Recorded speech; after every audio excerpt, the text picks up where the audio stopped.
minha área de especialidade, enfim, mais jurídico-económica do que propriamente jurídico-política ou jurídico-constitucional, eu vou pegar num aspecto que foi ressaltado em pelo menos duas intervenções que me pareceu particularmente interessante, que tem a ver com o efeito de compressão do processo de integração europeia sobre as vertentes de democracia e Estado de Direito. Este aspecto parece-me particularmente interessante. O único ponto, e agora faço um bocadinho até a ponto com a questão do impacto do dito predomínio do económico sobre o político, a questão só que eu deixaria aqui, de certa maneira, a pairar é até que ponto é que estes desenvolvimentos recentes verificados não fazem, de certa maneira, parte do projeto matricial inicial, ou seja, o tal projeto económico que na sua vertente aparentemente mais simplista e diria quase simpática era composto por liberdade de circulação e regras de concorrência, na verdade tinha uma outra face, que era ela própria um sustentáculo do sistema e que passava nomeadamente por políticas de estabilidade monetária, que já temos, e nomeadamente por controle orçamental. Ou seja, há aqui um todo cuja face, se calhar, só se revelou recentemente, mas que na verdade fazia parte do projeto económico, pelo menos, enfim, em potência, por trás do próprio projeto de integração europeia. Portanto, aqui deixaria aqui um bocadinho a parar a questão até que ponto é que isto, de certa maneira, não é o reverso da medalha, aquilo que necessitamos de ter, pelo menos para que um determinado modelo, podemos questionar ou não, um determinado modelo económico funcione. Portanto, feita esta, digamos, pontapé de saída, eu talvez penso que se fosse melhor recolher algumas questões e depois dar a oportunidade então aos meus colegas de painel de responder. Não sei quem é que estaria interessado.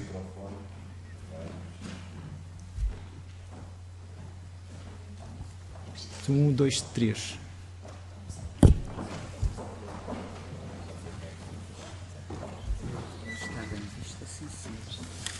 Bom, António Garcia Pereira, muito bom dia a todos. Eu comecei por pedir a palavra para afirmar uma coisa, ou melhor, repor uma verdade histórica. A história não se deve reescrever. E já agora convém recordar que não foram apenas esses partidos que foram ilegalizados. No dia 17 de março de 1975, as autoridades político-militares dominantes também ilegalizaram o MRPP, que foi proibido de participar nas ditas primeiras eleições democráticas de 1975 e impedido de eleger deputados da Assembleia Constituinte. E, aliás, teve 432 dos seus militantes e simpatizantes presos numa noite, curiosamente escolhida pelo MFA e pelo COPCOM para ser a noite de 28 de maio de 75, sem culpa formada e mantidos sem nenhuma acusação, sem mandato judicial, durante vários meses, nas mesmas masmorras onde tinham estado parte deles, antes do 25 de Abril, à ordem da PIDE. E, portanto, já agora convém repor a verdade histórica relativamente a essa matéria. E o acontecimento político próximo que justificou isso foi a recusa dessa força política em assinar o chamado Pacto MFA-Partidos, que é uma coisa de que eu nunca ouço os constitucionalistas falarem.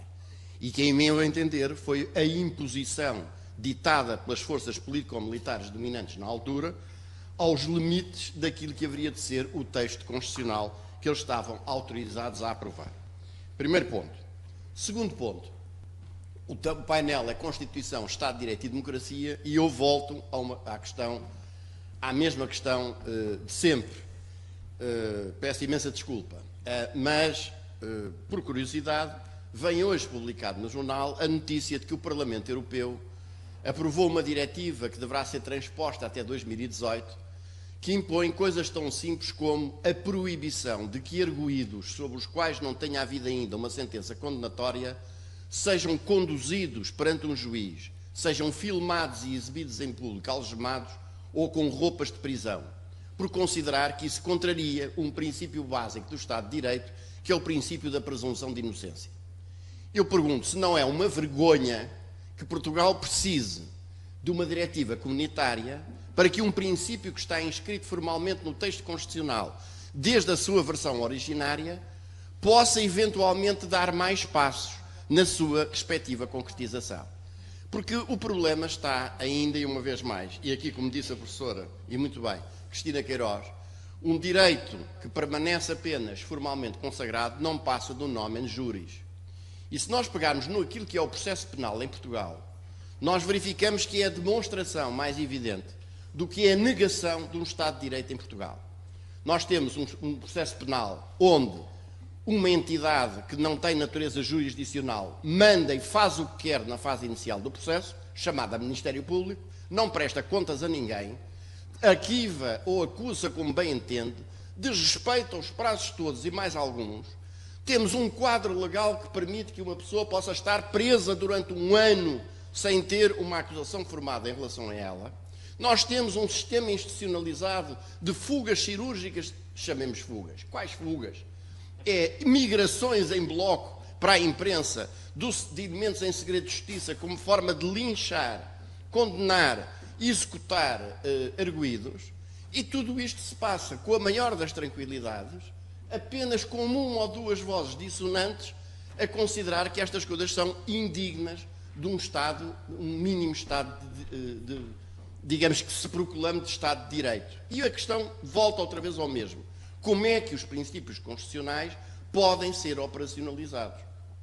Porque, sob esse ponto de vista, aí eu discordo da professora Cristina Queiroz, a minha visão da jurisprudência, designadamente laboral, menos em processo penal, menos em direito civil, mas na área do direito do trabalho, da jurisprudência do Tribunal Constitucional, é, no mínimo, crítica, para ser simpático, já agora. Como é que é possível que o mesmo Tribunal Constitucional ache que é conforme ao princípio da certeza e da segurança jurídica dos cidadãos confiscarem-se complementos de reforma a reformados do Metropolitano de Lisboa que têm de rendimentos de 1.000 euros por mês e que ficam com cortes de 60%, mas já acho que viola o mesmo princípio da certeza e da segurança jurídicas uma lei que corta as subvenções vitalícias aos titulares de cargos públicos, que são cargos infémos por natureza e que até é discutível que sejam um direito e não um benefício. E são exatamente os mesmos julgadores, exatamente com a mesma vontade, que votaram o acórdão em sede de fiscalização sucessiva abstrata da constitucionalidade do diploma, artigo 75 da Lei do Orçamento de Estado de 2014, que em 2016 vem dizer o oposto e consagrar a inconstitucionalidade, com uma diferença muito curiosa e calmo já.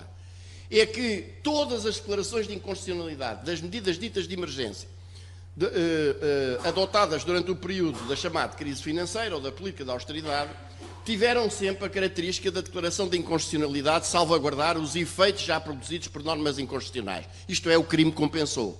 Mas o Tribunal Constitucional criou uma teoria que eu gostaria também de ouvir a opinião dos ilustres constitucionalistas, que sabem, obviamente, muito mais, qualquer de vós, direito constitucional, do que este pobre e humilde jurista, que foi a de admitir que uma lei que se acaba de declarar inconstitucional não só produz efeitos para o passado, de forma a justificar o confisco aos funcionários públicos do subsídio de férias de 2012, como possa produzir efeitos para o futuro, de forma a justificar e a legitimar o corte do subsídio de Natal que seria pago em novembro desse ano.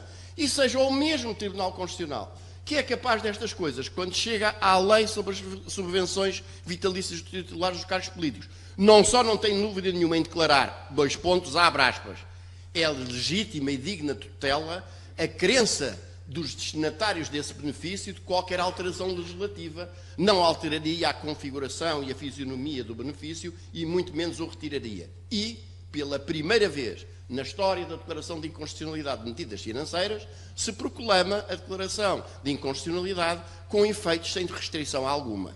Se isto é defender a Constituição, eu vou ali fora ao jardim da Universidade e já venho quando acabar este painel. Muito obrigado.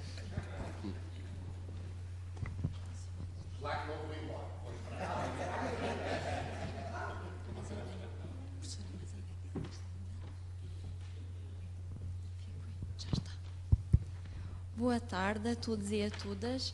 O meu nome é Catarina, sou aluna aqui da faculdade e a minha pergunta é para o Sr. Professor Paulo Otero. Quando refere a eutanásia, que é um debate recente agora na sociedade portuguesa, será que isto não é sintomático de uma tendência da relativização da inviolabilidade da pessoa humana que parece quase certa para ceder perante sempre e em última instância o princípio da dignidade da pessoa humana, mas também a autonomia, a autodeterminação e o livre desenvolvimento da personalidade. Se isto não será uma tendência cada vez mais crescente e se o uso destes argumentos poderá minar ou esvaziar este princípio, eventualmente. Obrigada.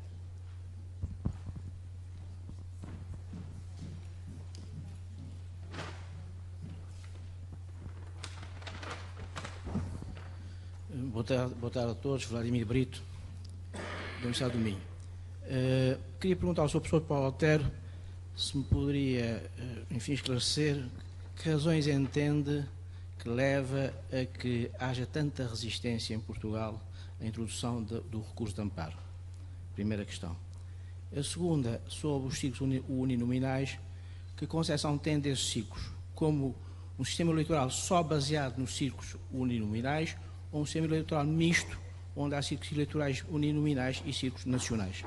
Eram as duas questões que eu queria colocar. Muito obrigado.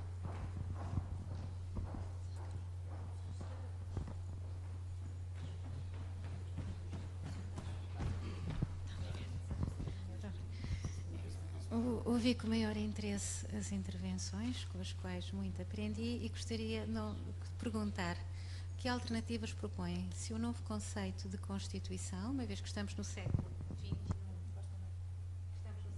Portugal continuará...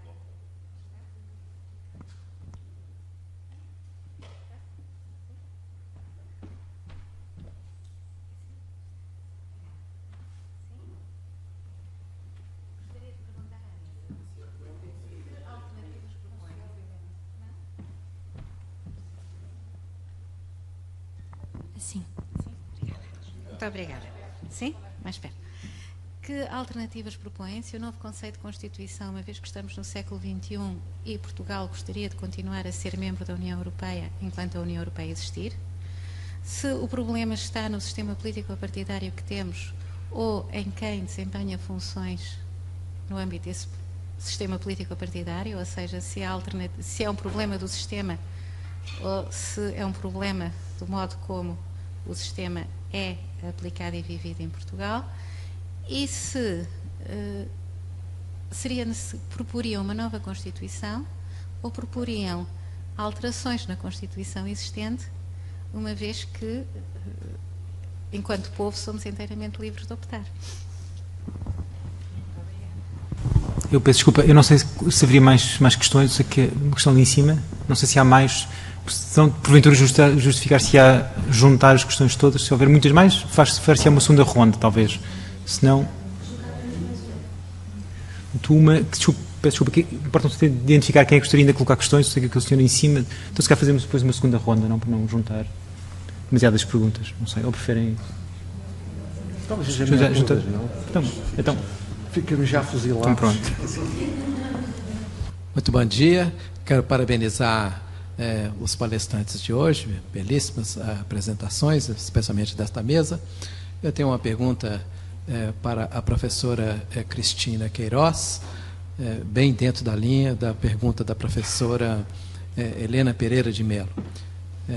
A minha pergunta é esta: por qual motivo que se acabou privilegiando a Constituição Econômica, considerando que logo no início dos tratados da União Europeia se faz menção às tradições do direito e das constituições dos povos europeus? O que levou a essa prevalência da Constituição Econômica frente à Constituição Política? O que aconteceu no percurso da estruturação e do caminho histórico da União Europeia que acabou chegando a este ponto? Muito obrigado.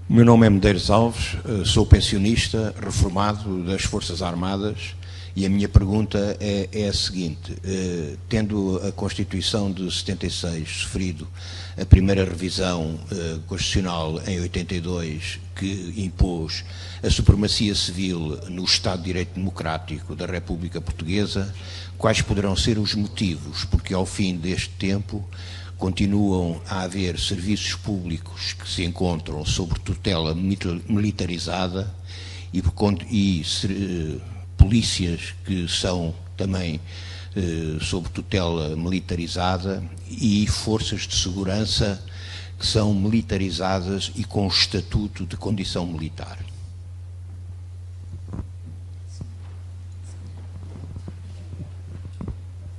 Muito bom dia, meu nome é Josilane, sou aluno de doutoramento aqui da Universidade Nova de Lisboa e a minha pergunta vai ao professor Dr. Paulo Otero.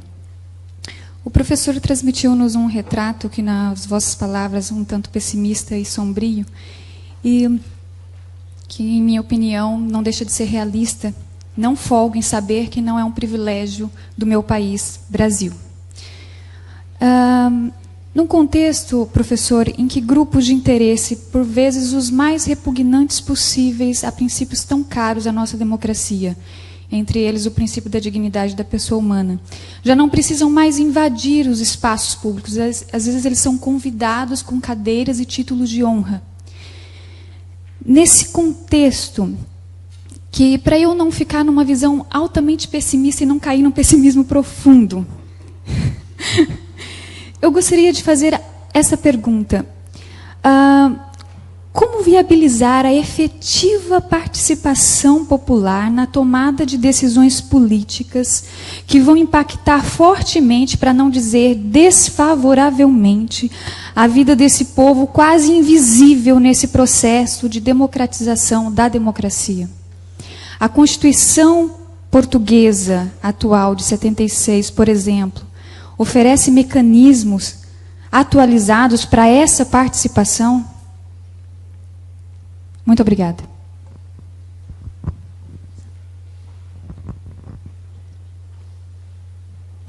Muito bem, muito obrigado pelas questões. Eu talvez seguisse a mesma ordem pela qual os oradores, enfim, fizeram as suas apresentações e daria, então, a primeira palavra ao Sr. Professor Dr. Paulo Otero. Muito obrigado, Sr. Doutor.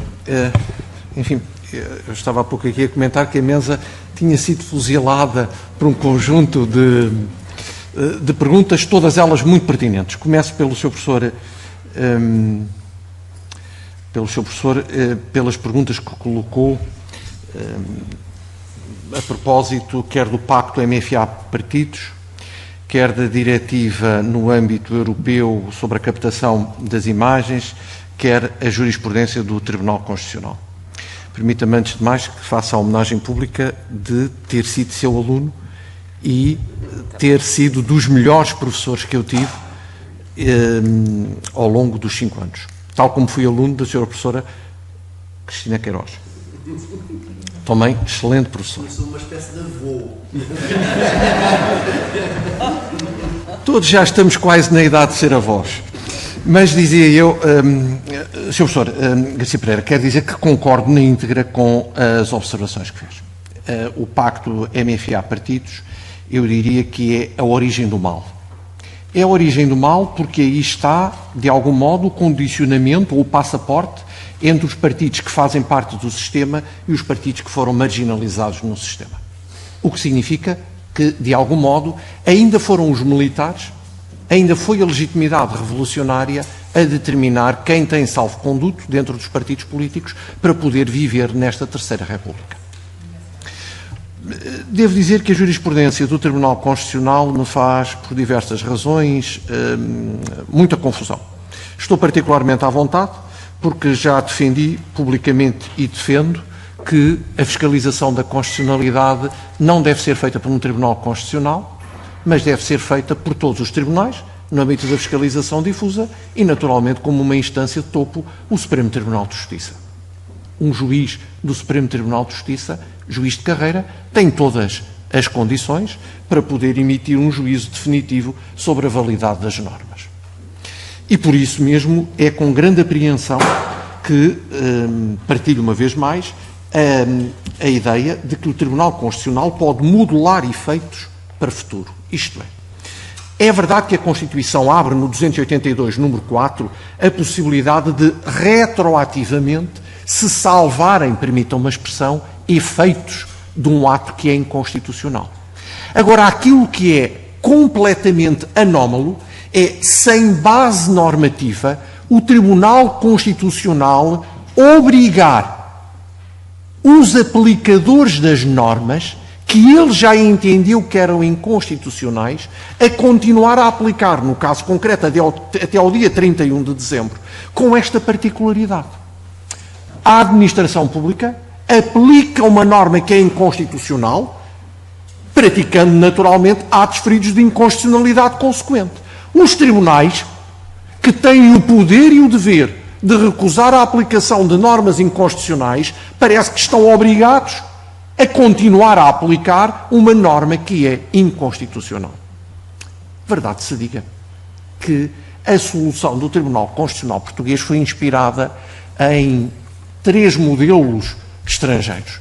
O modelo alemão, que tem a ver com uma situação em que o Tribunal Constitucional alemão verificou que a lei eleitoral era inconstitucional, mas se declarasse a lei eleitoral inconstitucional, significaria que o próprio Parlamento, eleito ao abrigo daquela norma, também seria inconstitucional ele, no sentido da eleição, e todas as leis por ele efetuadas ou elaboradas. O Tribunal Constitucional alemão deu um prazo para que o Parlamento procedesse à modificação da lei eleitoral. Um segundo exemplo é o exemplo espanhol. Estava em causa a invalidade de uma norma que criava uma zona de proteção ambiental. Se a norma fosse declarada inconstitucional com força obrigatória retroativa, significaria que os interesses imobiliários poderiam continuar ali a exigir a construção. Para evitar isso, o Tribunal deferiu para um momento posterior o início da produção de efeitos. O terceiro exemplo é um caso brasileiro, aliás curioso, em que houve o juízo de inconstitucionalidade da criação de um município no Brasil. A consequência era esta: se fosse imediatamente declarado inválido, havia problemas de continuidade da gestão administrativa. Para obviar a isso, o Supremo Tribunal Federal colocou para o futuro, permitindo a manutenção em vigor da norma. Não era este, claramente, a situação em Portugal. E mais escandaloso, a situação quanto às subvenções vitalícias de titulares de cargos políticos. Óbvia e claramente. Se o Sr. Professor der uma volta no jardim, não vai sozinho, porque eu o acompanho lá fora. Quanto ao tema da eutanásia. É verdade que há uma hipervalorização da autonomia, uma hipervalorização da liberdade e uma hipervalorização da ideia do livre desenvolvimento da personalidade. Resta saber se não há uma hierarquia de direitos fundamentais.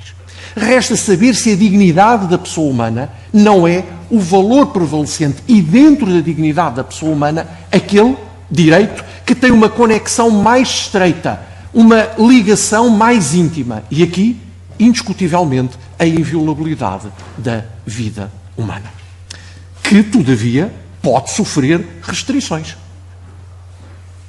Se, por exemplo, estiver em causa a inviolabilidade de outra vida humana. O que se levanta, aliás, um problema interessante na área do direito penal, que é saber os limites da legítima defesa, se está em causa a defesa de uma vida ou a defesa de um bem que não é a vida, a defesa de uma coisa, de um património. Porquê a resistência ao recurso de amparo e como configurar os círculos uninominais? Quanto à resistência ao recurso de amparo, penso que tudo tem a ver não propriamente por uma concepção filosófica em torno do direito ao recurso, mas por um problema pragmático de funcionamento da própria justiça. O que está em causa, no fundo, é saber se os tribunais vão ou não ficar sufocados com mais recursos diretos no âmbito da impugnação para a defesa de direitos através do recurso de amparo. Círculos uninominais. Recordava apenas 2 particularidades. A Constituição não permite um modelo integral, um sistema eleitoral integral de círculos uninominais. Permite a conjugação dos círculos uninominais com um sistema nacional proporcional. Até por 2 razões. Primeiro, porque o sistema proporcional é limite de revisão constitucional, um modelo proporcional de conversão de votos em mandatos, e, por outro lado, o que os constituintes terão pensado é um modelo à semelhança do modelo alemão. Simplesmente, repare-se, com o sistema uninominal, os partidos políticos deixam de ter a hipótese de escolher aqueles que são favoráveis ao líder num modelo claramente stalinista, num modelo claramente soviético, em que o líder do partido coloca, dentro da designada cota do diretório do partido, coloca as pessoas da sua confiança e não aqueles que muitas vezes nos distritos, as respectivas comissões distritais do partido, querem que vá ocupar lugar elegível. O que significa que, no fundo, os diretórios dos partidos não têm interesse no sistema uninominal. Porquê? Porque o nosso sistema funciona com base no princípio de que o líder do partido escolhe quem quer no Parlamento. E verdade se diga que para nós, eleitores, por vezes até é preferível não conhecermos em quem votamos.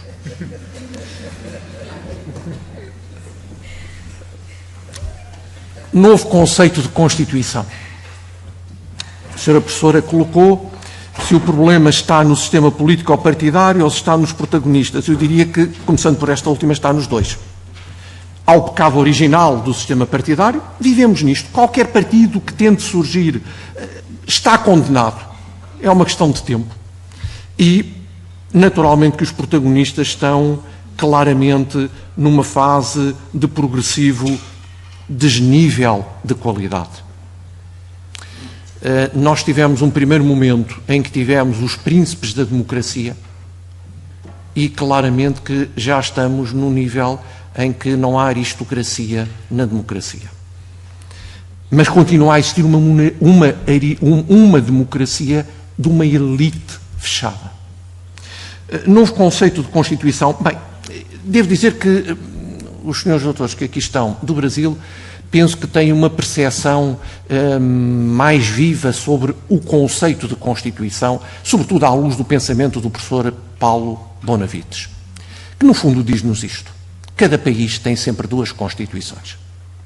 Há uma Constituição que está escrita, que é a Constituição Oficial, que é publicada no Jornal Oficial, e há uma outra Constituição não escrita, uma Constituição não oficial, que é a Constituição real, a Constituição verdadeira.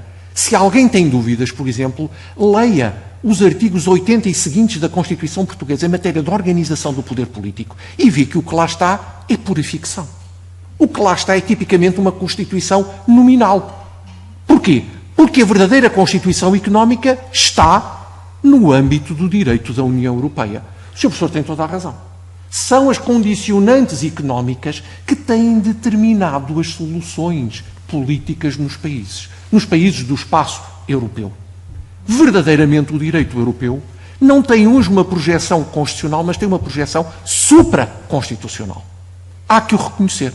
A Constituição portuguesa é a Constituição de um Estado que não é já um Estado soberano.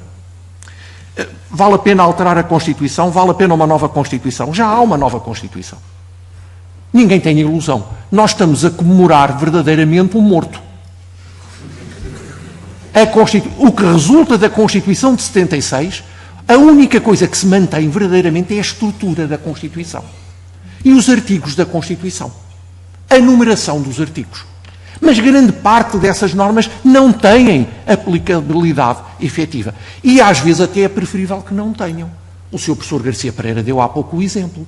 Como é que o princípio da tutela da segurança, o princípio da tutela da confiança pode, perante situações objetivamente idênticas, num caso, conduzir à declaração de inconstitucionalidade, noutro caso, a um juízo de não inconstitucionalidade, numa matéria que é claramente de privilégio.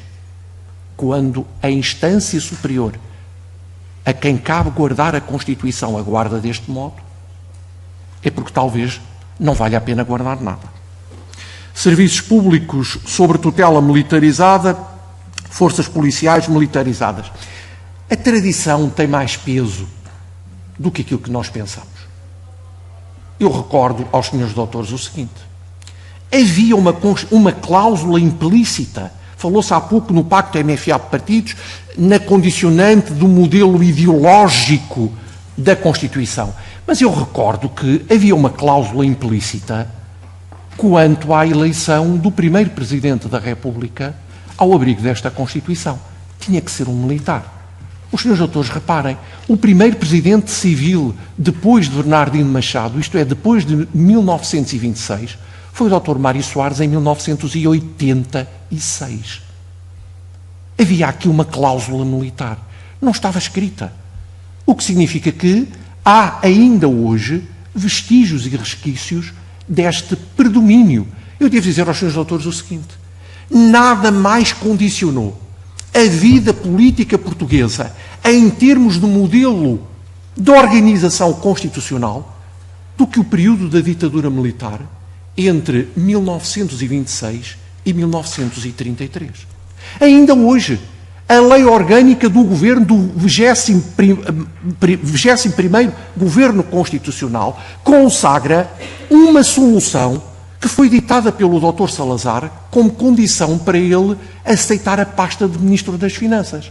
A condição era esta: eu só aceito se tiver um poder de veto em relação a todas as decisões governamentais que envolvam reflexos financeiros. Os senhores doutores vejam, se tiverem curiosidade, a Lei Orgânica do Governo, o artigo 33, onde diz que todos os atos do Governo que envolvam aumento de despesas ou diminuição de receitas depende da aprovação por parte do Ministro das Finanças. Desde 1974 até hoje, 2016, isto manteve-se, vindo da Constituição de 33, que acolheu a condição imposta pelo Dr. Salazar. Mas o protagonismo que eu falei do Governo no exercício da função normativa, qual é a origem? A origem é o período da ditadura militar. Como viabilizar a participação política efetiva e com isto termino? Penso que há 3 mecanismos para os quais tem de existir coragem política. Primeiro, quebra do monopólio dos partidos políticos na apresentação de candidaturas para a Assembleia da República. Segundo, ampliar o referendo. Quem tem medo de ouvir os cidadãos no referendo é porque quer reservar para si o monopólio da decisão. Terceiro, a iniciativa legislativa popular e a iniciativa legislativa referendária não pode ser um direito de petição sujeito à aprovação por parte do Parlamento. É, uma vez mais, a ditadura do Parlamento, entenda-se, dos partidos políticos a condicionar. Quem tem medo de ouvir os cidadãos são os partidos políticos. Quem tem medo de alterar a lei eleitoral são os partidos políticos. Se eles não se autolimitarem, como o rei o fez, a consequência é que, mais tarde ou mais cedo, há a Revolução Francesa. Muito obrigado. Muito obrigado, Sr. Professor Paulo Altero. Passaria então a palavra à Sra. Professora Cristina Queiroz. Muito obrigada, Sr. Presidente. Começo justamente pela questão que colocou, o efeito de compressão. Há aqui 2 coisas, vamos lá ver, se nós nos entendemos. Eu penso que nesta mesa e aqui nesta sala, independentemente do nosso pluralismo de perspectivas e de leituras, há aqui pontos em comum. Tem de facto razão num efeito de compressão, porque o problema é este: o mundo mudou. Mudou a seguir à Segunda Guerra Mundial. E nós temos que nos adaptar, e tem que se adaptar também a União Europeia. Eu tenho muito respeito pelos homens que fizeram a União Europeia. Aliás, eu sou uma europeísta convicta, e repare bem, foram homens que viveram a guerra, foram homens que tiveram o aspecto da intendência. E, portanto, há um problema de globalização, de desemprego estrutural, e a forma de criação e da integração europeia é efetivamente uma união económica a que se junta, a partir do Tratado de Maastricht, uma união política. E, portanto, é este desequilíbrio que está a nível da União Europeia. Quem ver o Tratado de Lisboa, quem for ler o Tratado de Lisboa, o Tratado sobre o Funcionamento da União Europeia, o artigo da solidariedade, o 222, não passam de nomen iuris. E, portanto, a minha posição é a seguinte: sim, senhora, clarificar. As coisas são-nos dadas de graça? Não. Luta-se. Onde é que se deve começar a lutar? Eu julgo que se deve começar a lutar mesmo a nível da União Europeia, porque esta primazia da Constituição Económica sobre a Constituição Política, a necessidade do New Deal, desculpem lá dizer assim, a nível da União Europeia, que depois repercutirá necessariamente em Portugal, que não se pode continuar com as alianças convencionais, tem que se ir para a fase da solidariedade comunitária. A União Europeia, obviamente que é um rule of law, mas não é um princípio, não é uma democracia. Nós somos governados por uma tecnocracia, por uma euroburocracia que não está legitimada do ponto de vista democrático. Tudo isto são questões que têm que ser aperfeiçoadas e não voltarmos, digamos, para o orgulhosamente sós. Nem a Constituição da República Portuguesa é uma Constituição fechada, é uma Constituição aberta, é uma Constituição que tem amizade por outros povos e por outras ordens jurídicas e, portanto, nós temos que ultrapassar a cerca do estadual para clarificarmos quer a nossa posição na União Europeia e em conjunto com os outros cidadãos e povos europeus analisar esta questão, porque é aí também que passam, digamos, as nossas formas de clarificação, as nossas formas de afirmação do princípio democrático a completar o princípio do Estado de Direito. Devo dizer, da maneira como as coisas estão, e agora por ter ouvido ali uma frase do Dr. Paulo Otero, a maneira, os mecanismos de estabilidade europeu, o Pacto de Estabilidade e Crescimento, olha, eu peço imensa desculpa, eu só me lembro do Gosplan e da planificação stalinista, que é isto que nós estamos sujeitos. E quando os outros são credores, significa que ditam, há um dictate em que nós estamos numa posição de sujeição justamente porque não funcionou a Europa solidária, não funcionou a solidariedade comunitária, mas funcionaram as alianças convencionais e designadamente a dos mercados, porque a própria União Europeia está submergida do ponto de vista de uma ideologia de mercados que estão altamente desregulados. E é exatamente essa questão que eu me atreveria a dizer, da mesma maneira que o século XIX terminou com a Primeira Guerra Mundial, tem de haver uma mudança, dado ao desequilíbrio que nós levámos um século a construir o equilíbrio entre as relações entre o trabalho e o capital e, portanto, há qualquer coisa que vai ocorrer e que, portanto, o terceiro milénio começará quando essa viragem se verificar. Eu sou uma otimista inveterada e não quero ser uma otimista trágica. E depois é civil courage. Ou seja, todos nós temos que fazer a nossa parte. Nós somos os autores e os destinatários de direito, somos aqueles que fazemos as leis da República. Só que a República hoje tem outras dinâmicas e outras formas de manifestação. A res pública deve também existir a nível da União Europeia e nós hoje estamos a assistir, digamos, nos últimos 20 ou 30 anos, nós estamos a assistir a mudanças extraordinárias. Quanto ao Tribunal Constitucional, e aqui ao meu amigo e querido professor Garcia Pereira, eu devo dizer que ninguém tem dúvidas que a Constituição é ela própria, as suas praxis políticas, mais um corpo jurisprudencial. Eu limitei-me a dizer isso, mas também devo recordar que eu escrevi um livro, e estava doente quando o fiz, mas acho que tinha que escrever, que era o Tribunal, tinha que ter escrito o Tribunal Constitucional e os Direitos Sociais, e não fui nada meiga para o Tribunal Constitucional. Agora, julgo que como instituição é uma coroação do Estado de Direito. E, portanto, independentemente das contradições, e houve várias contradições em vários acórdãos, há votos de vencido, esses votos de vencido são publicados, portanto, há também aí um diálogo e quem votou vencido nos casos ou noutros demonstrou as respectivas alternativas. Agora, Um Tribunal Constitucional faz parte do sistema de governo, no sentido de government, não a falar se é governo executivo, faz parte de um sentido de governo. E, portanto, eu devo dizer, bem ou mal, caberá a cada um a julgar.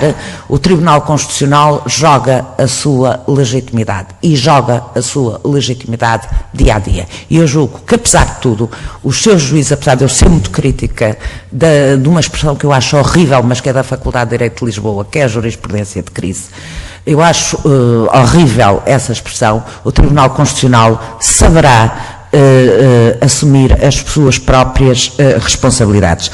Quanto à questão dos algemados, obviamente que da mesma maneira que não é apenas Portugal, porque a Alemanha, nas leis de combate ao terrorismo, que é uma situação que eu não foquei, e devo dizer que a segurança é um direito fundamental, portanto, a segurança dos cidadãos, mas também queria dizer uma coisa, dentro do princípio da segurança jurídica, que é um princípio basilar do Estado de Direito, também faz parte do princípio da confiança legítima.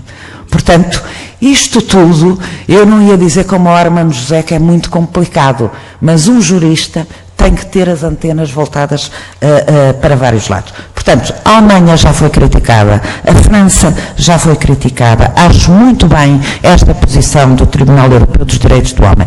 Devo chamar a atenção também para o seguinte: eu não sei se as pessoas andam a ver, não é o meu caso, se não andam a ver muitas séries americanas, é porque colocar as algemas nos Estados Unidos tem um simbolismo, porque é um país que foi construído sobre lavas sucessivas de imigração, em que a lei do Velho Oeste, todos nós já sabemos qual era a pistola, e eu já assisti, depois de uma grande conversa, enfim, com situações, enfim, de drogas e etc., já assisti a atuações da polícia americana, e quando dá a voz da prisão, mete mesmo as algemas. Para um europeu, e nós ainda nos distinguimos em certas coisas dos Estados Unidos, é chocante, porque põe em causa a dignidade e até a condenação em tribunal é presumido inocente. Portanto, à parte a questão dos Estados Unidos, que isto tem a ver com a formação e a questão da cultura e da tradição comum europeia, que é levar homens livres a tribunal e não homens algemados. Depois, queria terminar, pronto, muito para terminar, a doutora Helena, em relação ao novo conceito de Constituição. Eu falei num conceito de Constituição fundacionalista, que tem naturalmente, não é aquele que também aí somos diferentes dos americanos. Os americanos sempre afirmaram o princípio da soberania popular, que não é a mesma coisa que o princípio da soberania nacional. E este conceito fundacionalista de Constituição não é apenas uma construção do Estado de Direito, é do Estado de Direito e da democracia, em que os dois princípios estão conjugados. E depois, depende, cada um tem que performe a sua própria função. Eu, como professora, cumpro a minha. Sou independente, sou apartidária, mas devo dar uma formação aos meus alunos, uma formação crítica sobre a sociedade e que sejam realmente cidadãos ativos. É assim que eu compreendo a minha função. E depois, a Constituição normalmente fala por linguagens délficas, e essa linguagem délfica tem que ser carregada de sentido a cada momento. Cada um deverá cumprir as suas próprias funções. Eu devo dizer que há aqui uma coisa que eu, na Constituição da República Portuguesa, sou extremamente crítica: é não insistir voto de investidura do governo. É inadmissível que dentro de um regime parlamentar possam existir governos minoritários, ou seja, governos não de coligação, que não são obrigados a fazê-lo, porque basta que votem contra uns, mas que os outros se abstenham. Isto não são maneiras de governar dentro de um sistema de base parlamentar. Se eu for dizer a um alemão, até mesmo a um francês, que tem um sistema também muito sui generis e hiperpresidencial, que isto se passa em Portugal, eles devem dizer que eu estou louca, ou nem sequer acreditam, ou riem-se de mim, ou que eu passei-me da cabeça. Portanto, há coisas que se passam aqui em Portugal que depois têm repercussão nos partidos políticos, porque neste momento o Parlamento, ou não tendo qualquer importância, os partidos formam-se à volta do governo, o que significa, eu vou já terminar muito rapidamente, o que significa que vai dar aquela situação que acabou de ser descrita pelo professor Paulo Otero. Quanto às Forças Armadas, as Forças Armadas defendem externamente a República. Eu tenho muito respeito pelas Forças Armadas portuguesas, mar, terra e ar. O que se passa aqui é que há uma mentalidade que tem que evoluir desde, digamos, a situação da ditadura militar, para citar o doutor Paulo Otero. E eu acredito, e aí, sinceramente, peço imensa desculpa, presto a minha homenagem ao Dr. Oliveira Salazar. O Dr. Oliveira Salazar não acreditava na guerra, acreditava na diplomacia. E, portanto, deu sempre prevalência à diplomacia em relação às situações de guerra. O que é que eu quero isto dizer? As Forças Armadas têm uma missão importante a fazer, e essa missão é na interdependência e na cooperação internacional. É essa a missão das Forças Armadas e deve ser feita no exterior. E internamente, depois, é uma questão a esclarecer, designadamente os direitos da associação profissional dentro das Forças Armadas, que existem na Alemanha, existem noutros países europeus, e que é uma questão que terá que ser focada aqui em Portugal. Muito obrigada. Muito obrigado, Sra. Professora Cristina Queiroz. Terminamos então com uma nota de louvor ao professor Salazar e passamos então ao professor... Olha, que acabou por ser homenageado. Ao professor Pedro Velez. Não vou fazer comentários sobre este último aspecto. Queria só agradecer ao Sr. Professor Garcia Pereira ter sublinhado a dimensão central dos pactos MFA-partidos no condicionamento, ou talvez, em termos mais profundos, na própria construção da decisão constituinte. Nesse sentido, agradeço-lhe mais o alargamento do horizonte narrativo do que propriamente uma reposição da verdade, porque eu não neguei o facto específico que quis recordar, e bem, aliás, era interessante meditar até nas próprias razões que foram alegadas por certas forças para a exclusão da força específica a que se referiu, enfim, quase que remetendo-a para o universo dos apoiantes do perigoso capitalismo de derivação americano. Enfim, alguns setores disseram isso. Mas, enfim, agradeço-lhe e comungo também de muitas das suas preocupações sociais, nacionais e garantísticas.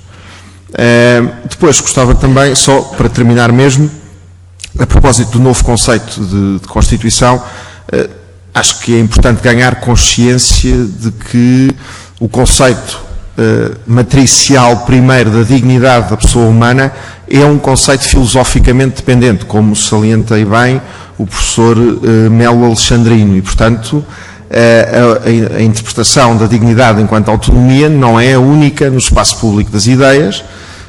E depois não se trata de algo que seja necessário como as pedras serem sólidos, e nesse sentido, ou sólidas, e nesse sentido talvez seja de questionar o caráter primeiro do conceito, de perguntar se ele não se trata de um conceito excessivamente unilateral, dignidade no sentido da autonomia, se não se trata de um conceito aporético, e quer dizer, há mais interpretações que têm de ser consideradas neste plano, mas este é talvez o debate mais profundo e o mais central, e portanto diria que não convém naturalizar o conceito supostamente desnaturalizante de autonomia. Aliás, é interessante meditar também nos mais recentes escritos de Habermas sobre até o caráter de segunda ordem do próprio conceito de autonomia, que pelo menos tem alguns pressupostos.